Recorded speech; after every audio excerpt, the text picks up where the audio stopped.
lakukan record ya Bang pada teman semua. Terima kasih. Oke, gue izin lanjut. Berarti waktu gue mulai dari sekarang. Oke, Bismillahirrahmanirrahim. Semangat latih Farel Faikifar 30 menit. Yang pertama, gue meminta komitmen dan sikap kalian dengan jelas dan lantang. Silakan mengakui kalau misalkan ada atau tidak ada. Apakah kalian pernah melakukan tindak pidana kekerasan seksual di masa lalu atau tidak? Maaf, trigger warning bagi semuanya. Maaf banget trigger warning untuk semuanya. Dimulai dari paslon nomor 1, Latif dan Farel. Nggak pernah, Bang. Tidak pernah, Bang. Tidak pernah, Bang. Tidak pernah, Bang. Oke, alhamdulillah berarti aman untuk sejauh ini dan tidak ada pernah pengusutan tindak pidana kekerasan seksual kepada kalian berempat. Lanjut, masih berhubungan sama pembahasan kekerasan seksual yang telah ditanyakan oleh Mbak Nadia Jessica. Yang pertama, untuk Latif dan juga Farel. Jangan dibaca peraturan BEM, sebutkan dan jelaskan bagaimana prosedural mengenai dari awal adanya pengaduan atau pelaporan sampai pada akhirnya keluar keputusan dari Ketua BEM. Boleh tolong disebutin nggak, Farel dan Latif? Nanti gue minta Farel aja deh. Gue minta Farel tolong disebutin ya, dijelaskan. Nanti kalau gue bilang stop, stop ya Rel. Soalnya gue mau pindahin ke Faikifar. Oke, Bang. Tapi sebelumnya izin bahwa terkait KS ini, peraturan KS juga ada tata caranya. Aku masih mempelajarinya, jadi masih sedikit-sedikit lupa. Mungkin untuk yang pertama dalam Perbem tersebut bahwa dalam pencegahan dalam KS tersebut BEM bersifat menunggu laporan, Bang. Jadi apabila uh, tidak ada laporan dan meskipun uh, sudah terlihat bahwa ada suatu tindakan tersebut, namun dalam Perbem tersebut bahwa BEM itu menunggu laporan dan laporan tersebut bisa datang dari mana saja, bisa mungkin dari stafnya langsung melapor ke PI dan mungkin BPH-nya lapor ke PI dan atau mungkin PI-nya langsung tahu dan itu semua hanya langsung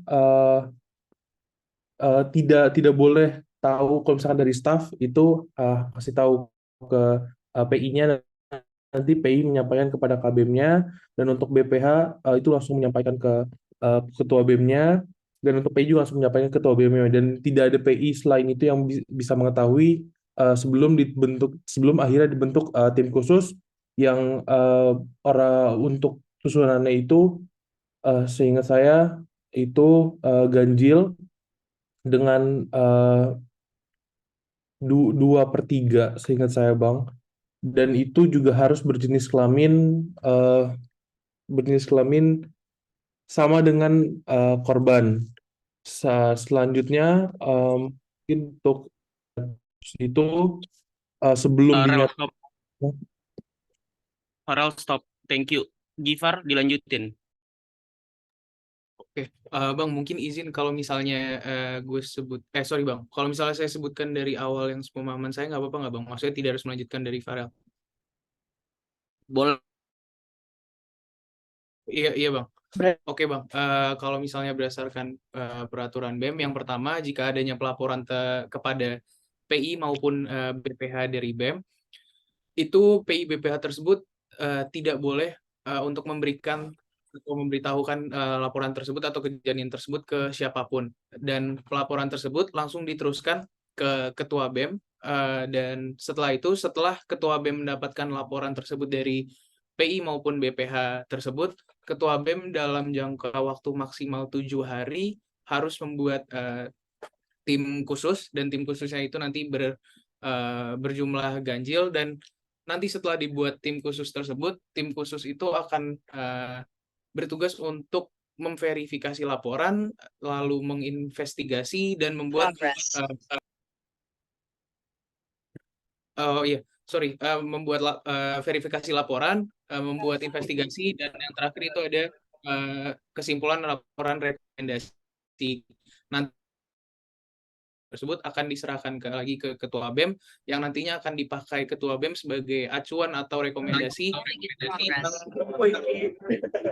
tentang bagaimana memutus kasus kekerasan seksual tersebut. Gitu, Bang.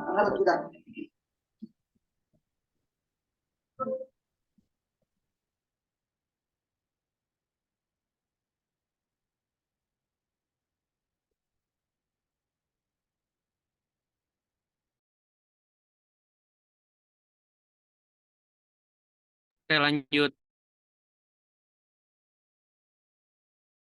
Halo.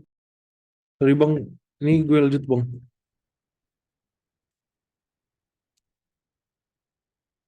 Sorry bang, tadi nggak kedengeran.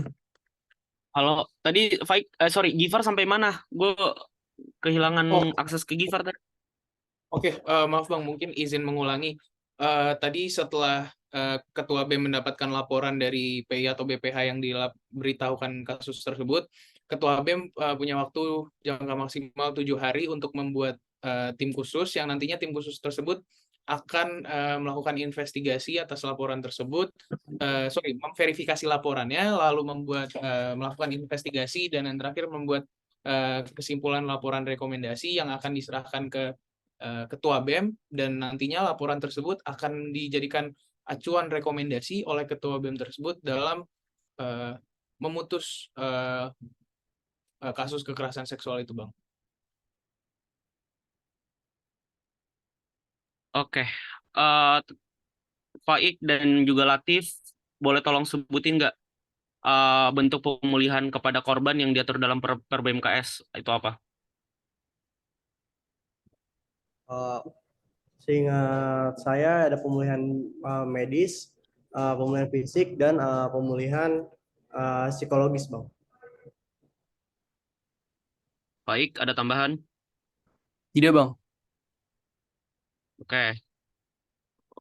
Faik merasa bahwa itu udah benar. Ada 3 tadi disebut apa 2, Tif? Tadi yang Latif sebut 3, medis, psikis, sama psikologis, Bang. Ada tambahan Sorry, satu lagi, Bang. rohani, Bang. Oh ya, oke. Thank you, Latif. Faik, gue udah dengar. Kita lanjut ke bidang yang pertama. Gue mau masuk ke sosial politik dulu. Dari Latif tadi gue udah dengar ada beberapa isu sosial politik yang lo bawa. Tapi dari Faik, boleh nggak disebutin apa namanya ruang lingkup isunya di Kasrat apa, di DLH apa? Faik, Gifar dulu. Oke, izin menjawab, Bang. Pertama dari Kasrat dulu. Untuk Kasrat sendiri, kelompok isunya akan ada 4. Pertama itu ada gender seksualitas. Yang kedua itu ada reformasi hukum. Yang ketiga itu ada PRS dan regresi demokrasi. Dan yang keempat itu adalah Guspak Dikti. Untuk lingkungan hidup, tadi sekali lingkungan hidup, Bang ya. Untuk lingkungan hidup sendiri, itu kebagi menjadi 2 kelompok isu. Yang pertama perubahan iklim, dan yang kedua demokrasi lingkungan. Untuk perubahan iklim sendiri, ini akan akan ada isu turunannya. Yang pertama itu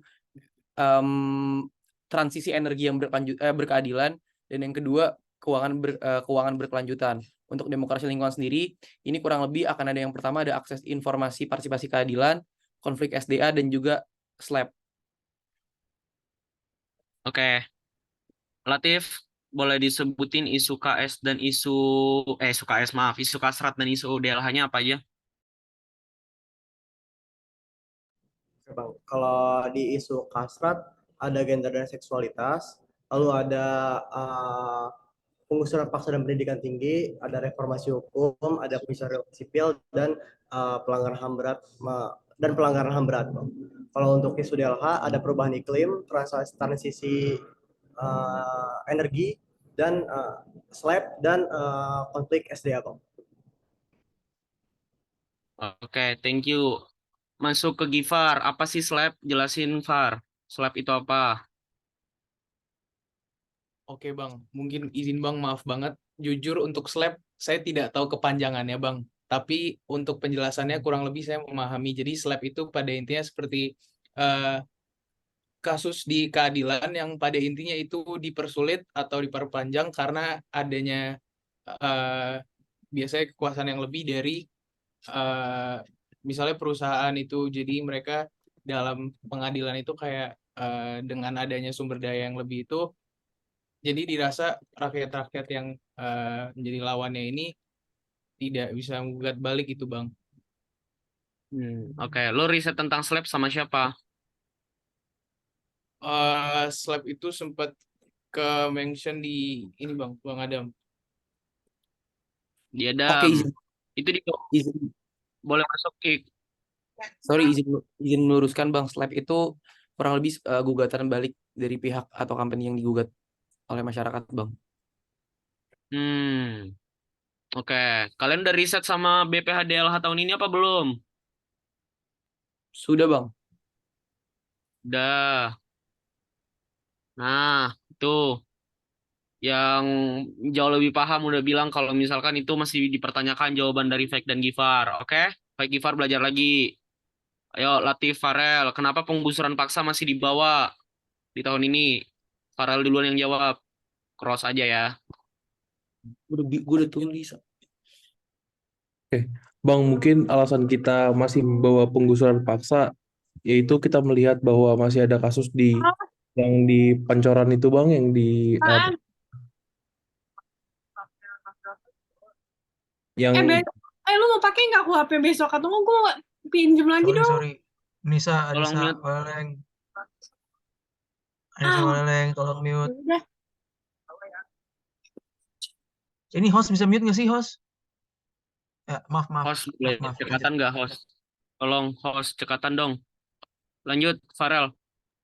Oke, Bang, jadi alasan kami masih membawa penggusuran paksa itu kami melihat bahwa masih adanya kasus terkait kasus Rempang dan juga yang terbaru ini kasus Pancoran dan juga ada kasus-kasus lainnya yang memang menjadi dasar bahwa kami masih perlu membawa isu terkait penggusuran paksa ini, Bang. Oke. Farel, menurut lo Wadah sama Rempang penggusuran paksa atau konflik lingkungan, konflik agraria, yang benar yang mana? Menurut lo yang mana? Kalau menurut saya sendiri itu sebenarnya bisa masuk kedua-duanya, Bang. Tapi kalau Dua-duanya gimana? Gimana? Dua-duanya gimana tuh? Boleh tolong dielaborasi nggak? ya, Bang, jadi kalau pemahaman saya bahwa dalam kasus Rempang tersebut juga terjadi penggusuran paksa, namun juga eh, berdampak kepada lingkungan hidupnya. Jadi di dalam kasus tersebut ada isu yang memang berdampak kepada lingkungan hidupnya, namun juga ada isu yang memang berdampak kepada eh, manusianya yang ada di maksudnya masyarakat di Rempang itu, Bang. Oke, Yes. Gue lanjut dulu aja deh. Baik sama Gifar dan Latif dan Farel, tolong jangan dibaca. Jangan minta jawaban sama tim ses. Gue pernah ada di posisi kalian dan gue tahu banget, oke? Daripada gue yang ngomong di depan sini, mending lo jangan ngelakuin. Faik, Departemen Lingkungan Hidup yang akan lo bawakan, rencana strategis 1 tahunnya kayak gimana? Di akhir tahun 2024, DLH lo gimana bentukannya? Apa output yang lo pengen hasilkan dari DLH lo? Oke, untuk utamanya, yang pertama itu melakukan berbagai penyikapan dari isu yang akan dibawakan, dan yang kedua melakukan edukasi terhadap lingkungan hidup, Bang. Itu inti utama yang kita harapkan di dalam DLH. Oke, apakah ada program kerja baru di bawah DLH di tahun ini? Untuk program kerja baru kurang lebih itu kita beri nama Kilas Lestari, itu kurang lebih sama kayak Kilas Kelana di Kasrat, tapi ini fokus untuk DLH, Bang. Oke, tolong panitia di-mute lagi yang bocor. Tolong panitia. Oke, thank you, Faik. Rencana strategis dari Latif setahun ke depan, mau kayak gimana DLH-nya? Kalau dari kami lebih untuk membuat DLH sebenarnya menjadi mungkin seperti Kasat yang fokus pada isu base, tapi ke persoalan lingkungan gitu, Bang. Jadi kami melihat di situ DLH akan lebih apa ya? Ibaratnya tanda kutip gacor gitu, Bang. Ketika Oke, sorry, gacornya apa? Gacornya apa? dalam Soalnya gue isu nggak tahu parameter gacor tuh kayak gimana. ya, Bang. Boleh tolong dielaborasi nggak? Gacor tuh gimana? Jadi DLH tuh bisa mungkin dengan mudah untuk melakukan dengan sigap untuk melakukan penyikapan pengawalan dan advokasi isu-isu lingkungan hidup itu, Bang. Karena kami melihat bahwa di tahun ini berdasarkan riset yang dari Korbis Sospo, kami dari Korbis Sospo Bang Renal, kami mendapatkan jawaban bahwa DLH itu di tahun ini sebenarnya setengah kasar dan setengah emas gitu Bang. Namun kami melihat bahwa DLH ini lebih cocok untuk menjadi kasat yang menjadi ibaratnya seperti kasat di isu lingkungannya gitu Bang. Sebenarnya itu untuk kami. Jadi fokus Oke, kepada isu. gua bingung. Nah, benar kata Renal. Terus end pro-nya mau dibawa kemana? Farel jawab. Oke Bang, untuk N-Pro sendiri itu tetap akan dibawa sebagai salah satu community service. Namun yang dimaksud oleh Latif dalam penjelasan sebelumnya adalah bahwa pada tahun ini DLH dalam isu base-nya itu belum maksimal dalam melakukan penyikapan dan pengawalan dan advokasi terkait isu-isu lingkungan hidup. Jadi sebenarnya dengan kita fokus kepada isu base bukan berarti kita menghilangkan N-Pro yang sebagai salah satu community service itu Bang. Jadi tetap ada community service ataupun N-Pro, namun kami akan memaksimalkan dan mengoptimalkan fungsi dari DLH yang memang akan condong pada isu base. Dan itulah yang memang kita cita-citakan dari saya dan Latif, bahwa DLH nantinya, ya Bang, Gue udah nangkap. Gue hentikan aja soal waktu gue mepet. eh Gifar sama Farel, gue kasih waktu 5 menit. Siapin orasi atau enggak pidato mengenai apa Nil?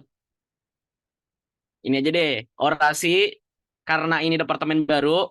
Faik dan Farel, maaf, Gifar dan Farel, 5 menit siapin orasi tentang pandangan lo dan apa yang harus lo lakukan menyikapi gugatan polusi udara di DKI Jakarta yang udah ada putusannya, tetapi tidak dijalankan oleh Presiden dan Menteri KLHK. Oke? 5 menit dari sekarang. Gue lanjut ke calon ketua BEM. Ada Faik dan juga Latif.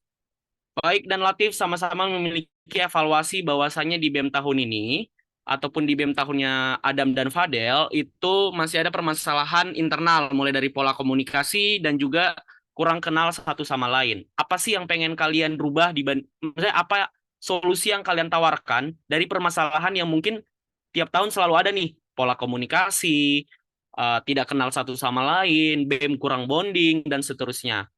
Karena tadi Faik sama Gifar udah duluan, mungkin Latif dulu ya. Boleh Latif? Oke Bang. Sebenarnya kalau dari kami melihat bahwa PSDM memiliki sahabat bidang sebenarnya Bang. Dan kami melihat berdasarkan hasil riset, sebenarnya sahabat bidang ini melakukan fungsi pengawasan itu. Namun kami juga melihat seperti bahwa sahabat bidang bisa mungkin sedikit lebih dari itu gitu.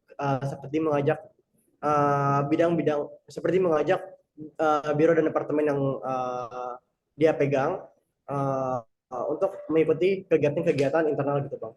Jadi kami melihat bahwa potensi sahabat bidang perlu dioptimalkan agar tercipta internal yang cukup aktif dan antusias terhadap fungsionaris yang cukup antusias terhadap kegiatan-kegiatan internal BMFOI. Dan kami Gimana? Lanjut. Oke. Sebenarnya dan kami juga melihat bahwa program kerja dari PSDM ini sebenarnya bisa dioptimalisasikan gitu Bang. Seperti tim building, lalu tim building PI BPH, tim building BMFUI, lalu seperti upgrading juga mungkin bisa sedikit lebih ditonjolkan agar tercipta keakraban. Lalu sharing day juga Bang, itu bisa menjadi wadah untuk keakraban. Jadi kami melihat bahwa potensi bidang PSDM juga potensial untuk mengembangkan, untuk merekatkan hubungan antara fungsionaris gitu. Gue potong Tif. Jawaban lu normatif banget dan itu gue juga menjanjikan hal itu, Adam juga menjanjikan hal itu, Daniel Olive juga menjanjikan hal itu. Pada kenyataannya, hari ini masih tetap menjadi landasan dalam berpikir gitu. Kerangka berpikir lo pasti dari situ kan.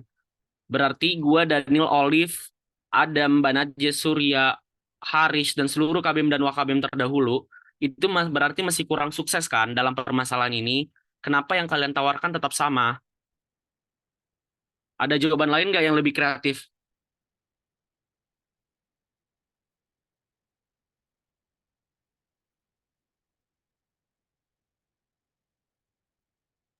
Oke Bang. Kalau dari kami melihat sejatinya emang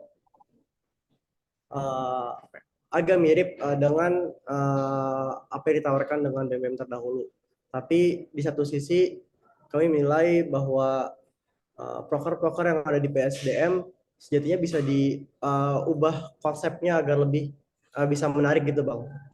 Agar fungsionaris BMFUI juga antusias untuk melakukan hal itu. Itu sih Bang. Kami sebenarnya ingin merubah konsep agar lebih menarik dan agar mengikuti perkembangan zaman juga dan apa yang fungsionaris mau gitu. Oke. Gue masih kurang puas sejujurnya Latif dan Farel. Boleh lanjut ke Faik? Oke Bang, thank you. Pertama mungkin kalau misalkan melihat pada awalnya kenapa sih di tahun ini permasalahan itu tetap terjadi. Pada awalnya kami berdua mengamini bahwasanya itu merupakan buah dari keterlambatan kepengurusan BEM di tahun ini, yang mana jadi penyesuaian timeline untuk program kerjanya itu tidak bisa seoptimal mungkin. Kalau misalkan saya mencoba memposisikan diri di fungsionaris tahun ini dan melihat kenapa sih saya tidak bisa sedekat itu dengan fungsionaris biro departemen lain, yang pertama karena saya diharuskan untuk mengikuti suatu program kerja yang fokusnya untuk bonding antar fungsionaris, tapi di waktu yang saya sudah capek dengan proker saya sendiri. Itu yang pertama yang saya lihat. Maka dari itu, saya merasa bahwa penyesuaian timeline menjadi kunci utama untuk efektivitas dan program kerja. Kalau misalkan tadi Latif mention adalah konsep, menurut saya konsep team building itu sudah baik. Karena basically ya kita berkumpul bersama, main game bersama, cerita bersama, dan pada akhirnya kita bisa bonding satu sama lain.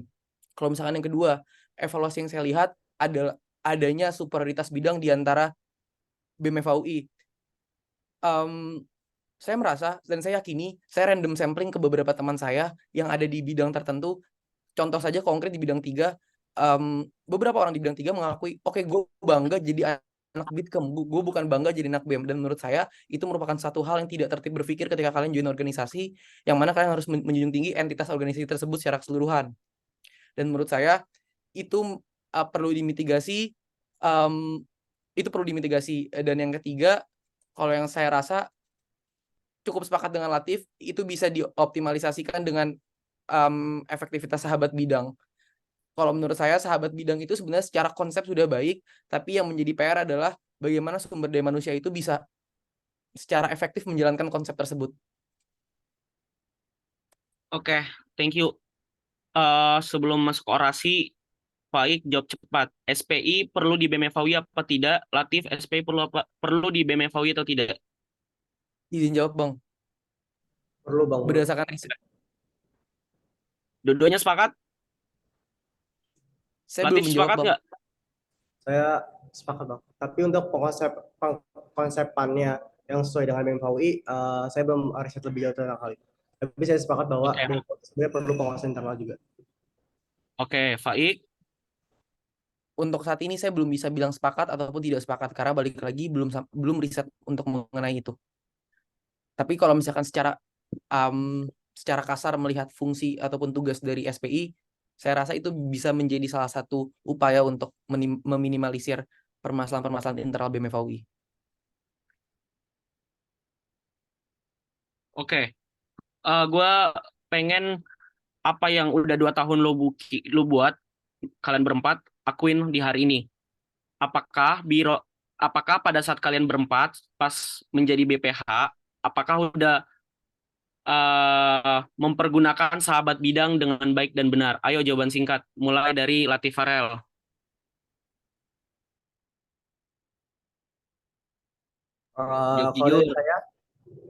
Kalau dari saya, saya memasukkan saya merasa menggunakan sahabat bidang dengan baik dan benar, Bang.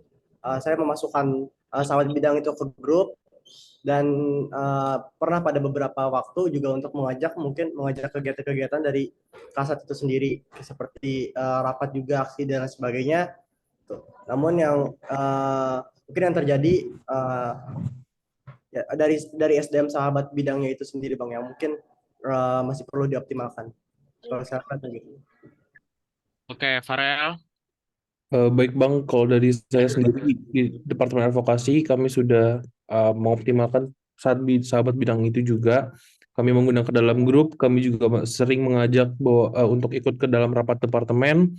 Namun memang terkadang kenapa itu tidak optimal bahwa terkadang dari sabit itu sendiri tidak masuk dengan obrolan kami. Jadi kadang-kadang memang mereka hadir dalam rapat departemen tapi tidak berlangsung lama gitu Bang. Jadi itu yang menjadi tidak optimal sebenarnya.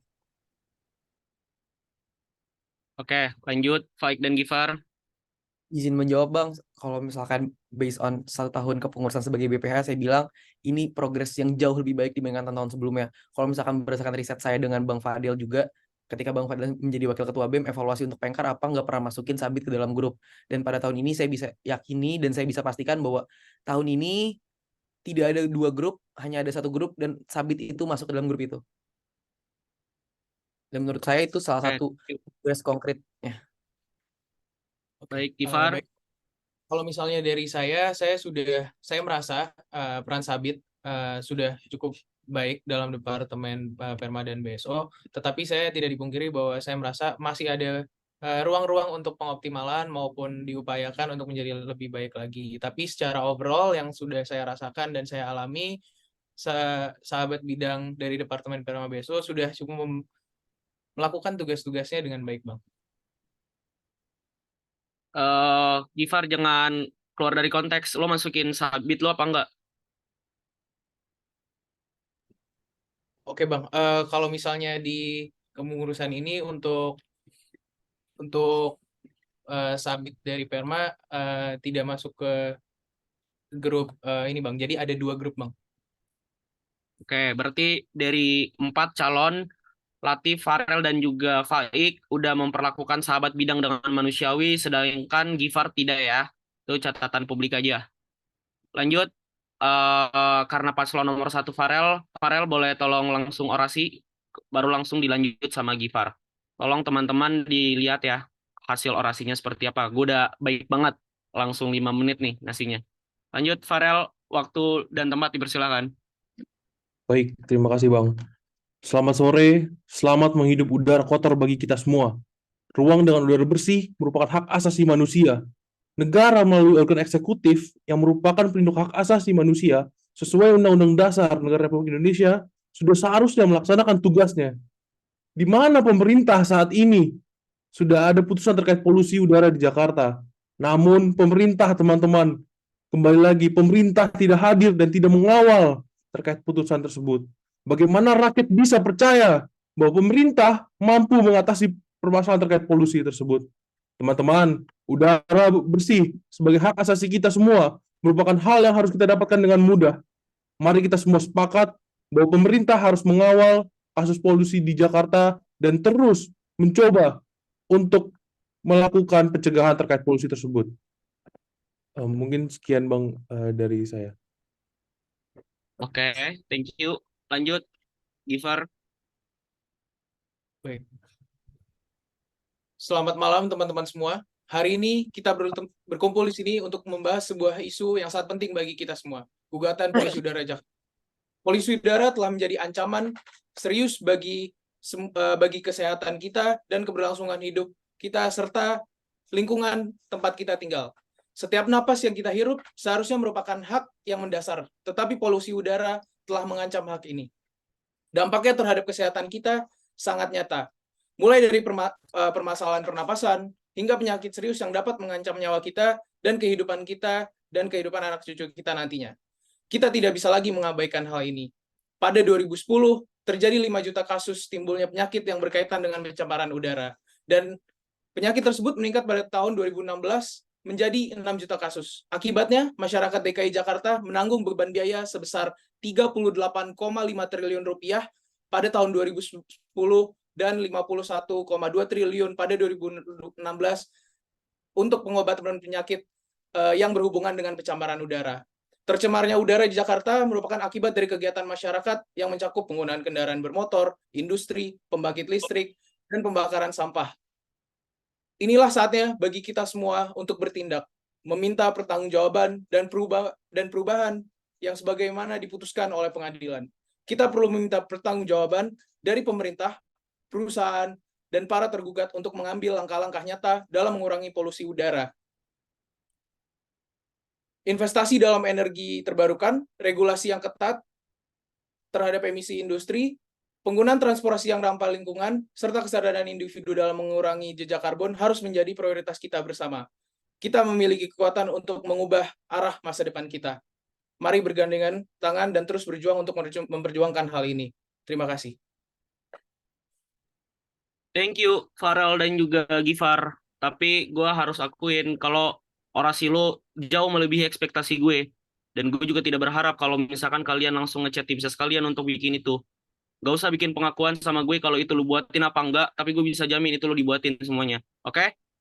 Gue harap nanti di uji publik, bagi seluruh IKM, tolong adakan pertanyaan untuk orasi ke dua paslon. Karena gue tidak mau, kalau misalkan kayak gini bisa dibaca. Oke? Gak usah mengaku salah sama gue, lu gak usah ngechat gue berdua, tapi gue tahu kalau misalkan lu dibuatin dan lu bisa baca. Sedangkan yang gue pengen adalah lo orasi dari pemikiran lo, makanya gue kasih waktu 5 menit. Oke? Kenapa gue bisa bilang kayak gitu? Mata lo berdua itu kelihatan. Kiri bawah. Oke? Lanjut. Gue sudahi dulu sospol. Insya Allah masih ada waktu. Selanjutnya gue mau nanya ke bidang 2, akademik dan profesi hukum. Soalnya tadi internal juga udah kesebut dikit. Akademik dan profesi hukum. Ada berbagai program kerja yang hilang. Yang pertama di Advo, pemetaan beasiswa, exchange, sosialisasi bidik misi, study plan, fasilitator lomba, compact, itu untuk di Faik dan Gifar. Terus di Latif dan Farel, audiensi stakeholder di Advo hilang. Mungkin Faik dan Gifar boleh dulu dijelasin kenapa banyak banget program kerja di advokasi, di Akprof yang hilang. Faik. Baik, izin menjawab Bang. Untuk yang pertama nanti akan dilanjutkan juga sama Gifar. Untuk yang pertama pemetaan beasiswa dan exchange. Sebetulnya itu kenapa pada akhirnya kita hapus sebagai nama proker, karena basically itu bentuk pelaksanaannya sama persis kayak Info Pengkar, yang mana terdapat 4 bentuk publikasi: job vacancy, internship opportunity, scholarship, dan juga career event. Di dalam Departemen Pengembangan Karir, kami tidak menuliskan keempat bentuk jenis info yang kami sebarluaskan melalui sosial media itu juga. Dan sebetulnya menurut kami daripada ada pemborosan itu semua untuk dituliskan kembali di dalam program kerja yang dibawakan oleh Advo, menurut saya buat apa gitu. Karena pada dasarnya kita tetap menyalurkan info itu kok. Gitu. Terus untuk berikutnya mungkin Gifar. Jadi perubahan-perubahan yang kita lakukan di Departemen Advokasi ini pada dasarnya hanya peleburan antara program kerja yang ada Bang. Tidak ada perubahan fungsi atau apa yang kita lakukan, itu pada dasarnya hanya peleburan Bang. Oke, izin melanjuti Bang. Tadi yang kedua, fasilitator lomba. Fasilitator lomba itu kami hapuskan di Departemen Pendidikan dan Keilmuan karena kami pindahkan fungsi tersebut di dalam Departemen Perma dan BSO. Kenapa? Karena balik lagi melihat dari evaluasi tahun sebelumnya, banyak orang atau banyak IKM FAU yang bingung. Duh, gue pengen lomba tapi nggak ada BSO-nya, gue tetap harus ke Perma, apa gue harus ke Pedang? Itu menjadi catatan dari kami semua. Kok orang mau ikut lomba aja sampai harus bingung sih? Harusnya kan dia fokus persiapan lombanya, bukan persiapan alur pemberkasan administratifnya. Lalu kami simpulkan, oke, ini tidak masalah, dan udah coba riset dengan BPH Perma juga, hasilnya itu sangat memungkinkan dan feasible kalau misalkan di bawah Perma. Itu Bang. Tadi untuk berikutnya tadi apalagi Bang ya, sorry.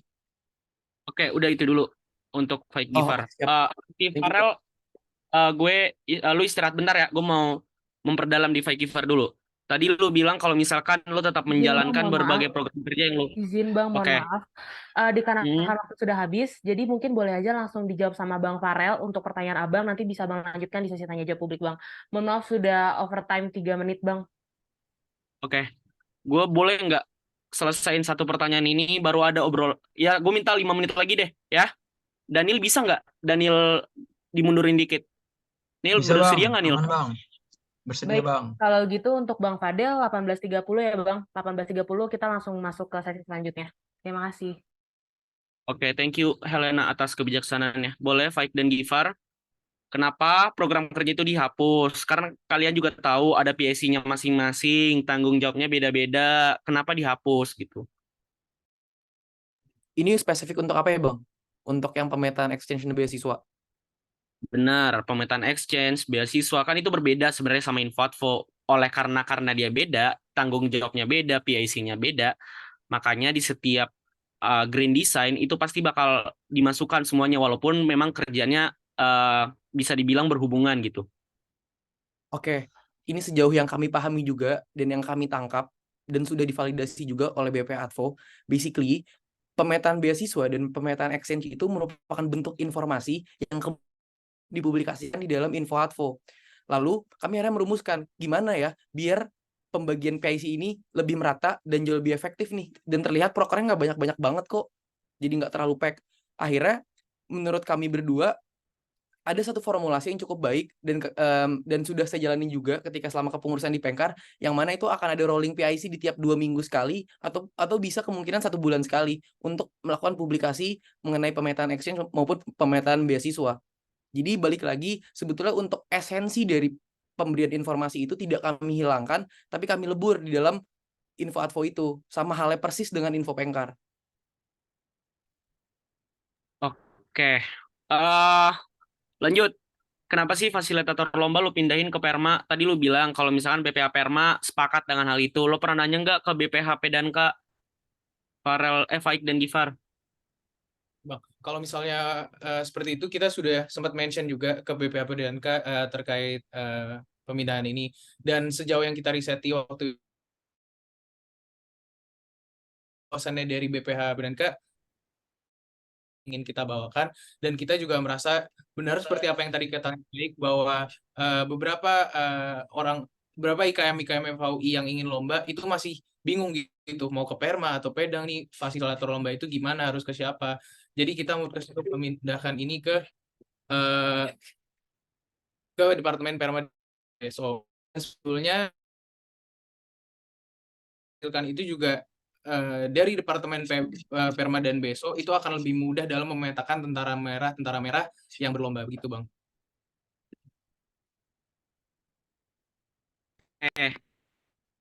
Satu pertanyaan terakhir deh buat Faik Gifar. Kalian tahu nggak kalau misalkan fasilitator lomba itu kebanyakan 80% ke atas itu mengenai akademis dan ada hubungannya Perma BSO. Kenapa kalian berpikiran seperti itu? Pak, FHUI Guide kalian hapus. Apakah FHUI Guide bakal tutup? Oke, izin menjawab yang kedua dulu Bang, yang mengenai FHUI Guide. Ini setelah kami melakukan riset juga dan kami sudah mengamini juga FHUI Guide itu untuk sebagai domain website tersendiri akan kami hapus, tapi akan kami lebur ke dalam website BEM FHUI. Kenapa? Karena biar terpusat aja, biar orang tetap akan mengakses BEM FHUI dulu loh sebelum mereka pengen mengakses kanal-kanal yang ada di dalam FHUI Guide. Itu akan menaikkan exposure dari website BEM FHUI yang pertama. Terus kalau misalkan mengenai yang fasilitator lomba, Gifar silakan lanjut.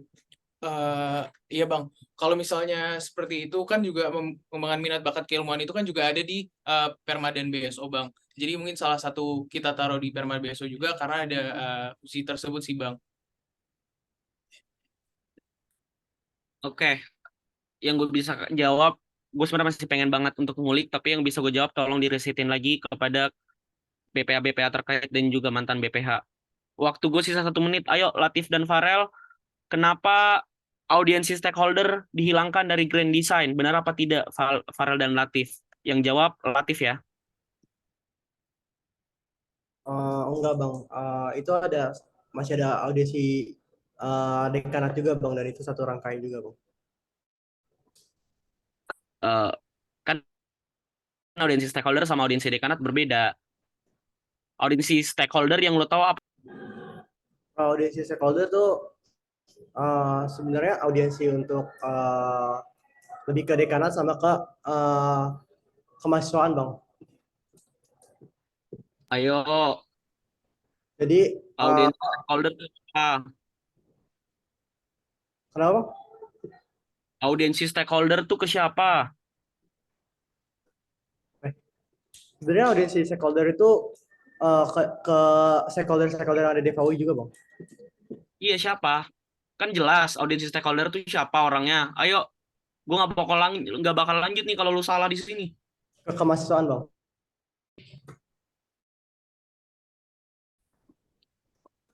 Ke dekanat juga Bang.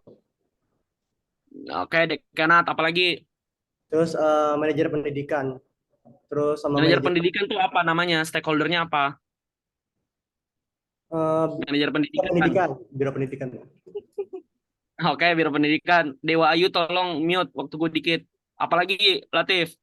Sama manajer umum Bang. Ya udah, oke.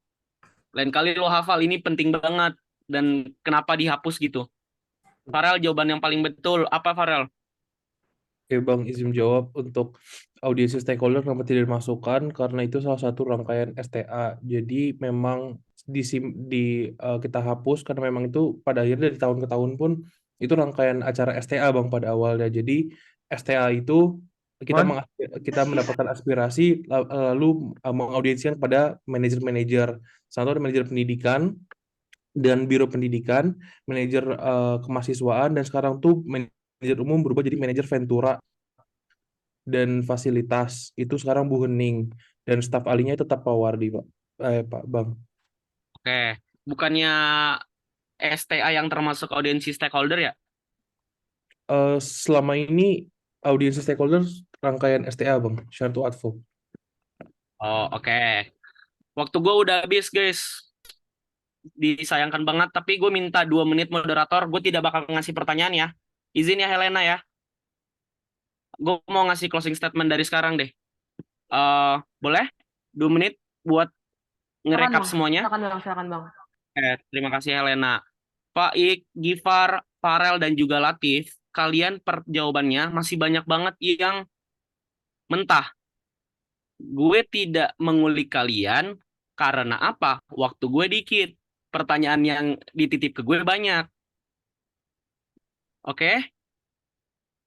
Tolong banget kalian besok atau sebentar malam satuin isi kepala kalian. Kalian ini mau jadi pejabat publik, teman-teman. Kalian ini mau menjadi 01 dan 02 di FAUI. Kalau tentang organisasi ya kalian berempat.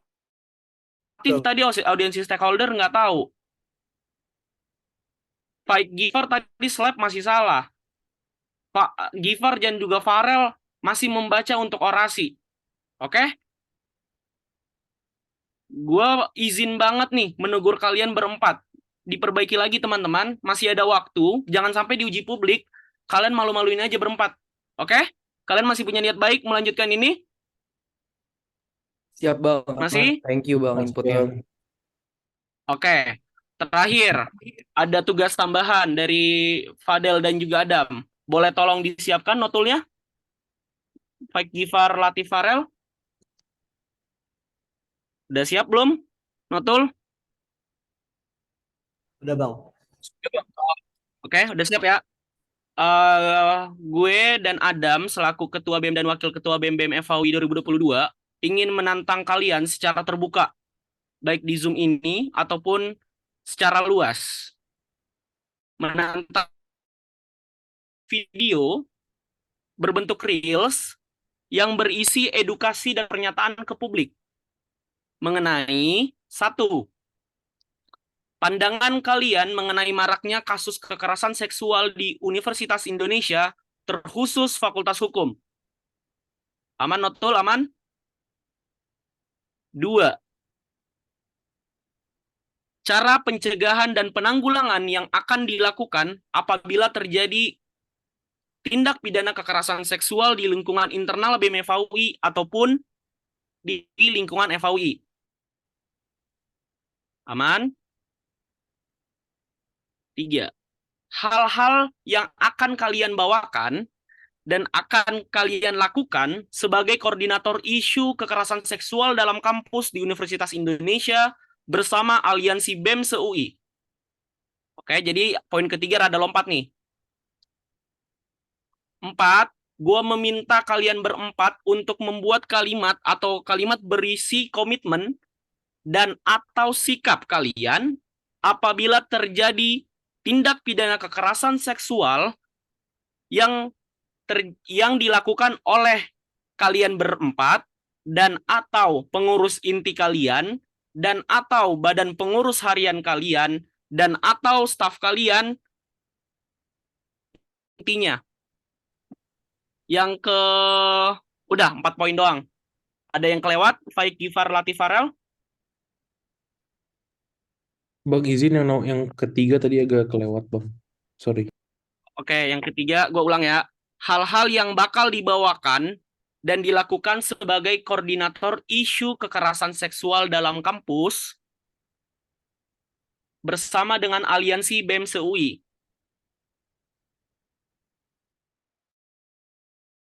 Sudah? Ulin? Ketentuan videonya. Wait bentar. Bakal video reels berisi penjelasan dari pribadi secara langsung. Paham? Jadi nanti yang bakal menjelaskan adalah kalian berempat di video masing-masing. Tidak boleh orang lain yang ngejelasin. Masa berharap itu orisinil dari kepala kalian dan based on peraturan-peraturan yang terkait. UU TPKS, Perbem tentang PPKS, ataupun riset kalian kepada Satgas PPKS ya, teman-teman.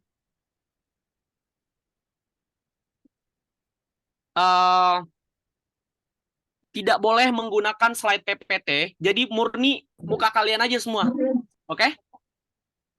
Murni muka kalian semua. Minimum durasi 2 menit. Minimum durasi 2 menit. Paling banyak mungkin 10 menit ya. Di-post di IG kalian masing-masing. Di-post di IG kalian masing-masing selambat-lambatnya 1 kali 24 jam setelah uji makalah ini selesai. Jadi kan uji makalah kayaknya kelar jam 10 ya, jam 11 gitu. Berarti terakhir malam. Oke? Masing. Jadi Farel, apa yang Farel bikin reelsnya di IG Farel, apa yang di IG Latif, di IG Latif, IG Faik, IG Gifar. Berarti kalian berempat tidak boleh private akun Instagram kalian. Gue memperbolehkan untuk di take down di saat udah masuk masa tenang. Jadi masa tenang itu kan sebelum pemungutan suara ya. Jadi pas pemungutan suara kalian take down aja. Archive aja ya. Baik, terima kasih banyak Silakan. Bang Fadel atas tugasnya dan juga atas sesinya. Mungkin untuk Bang Fadel boleh lanjut di sesi tanya jawab publik ataupun nanti boleh juga langsung aja by chat kepada paslon dikarenakan adanya keterbatasan waktu dan juga sudah sangat overload. Mohon maaf sekali Bang Fadel, izinkan aku melanjutkan sesi selanjutnya, Bang. Oke. Oke. Gue sambung di Ya, sebelumnya mohon maaf ya Bang atas aku yang sudah memotong. Baik, Abang dan teman-teman semua, terima kasih banyak terkhususnya kepada Bang Fadel yang sudah menjadi panelis di sesi kedua ini dan juga kepada kedua paslon yang sudah menjawab pertanyaan Bang Fadel dengan sangat baik. Waktu sudah menunjukkan pukul 18.38, kita akan masuk ke break Isoma selama 5 menit. Karena itu langsung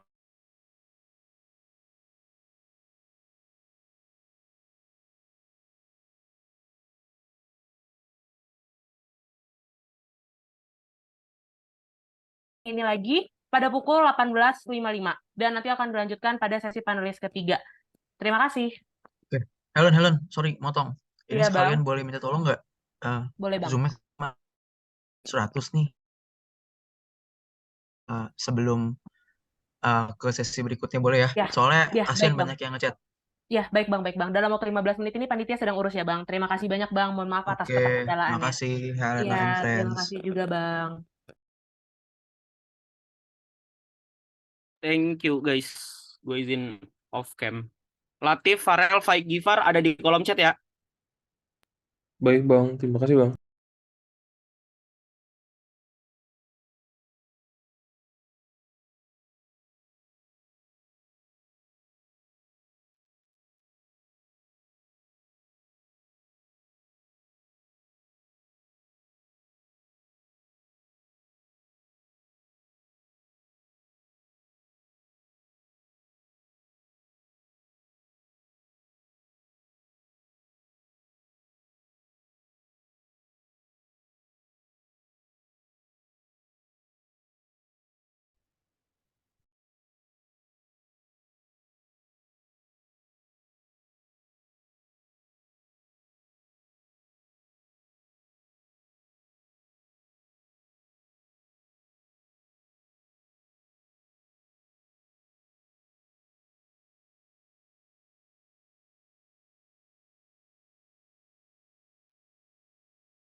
Oh, tumben lu kartu berkarya ya?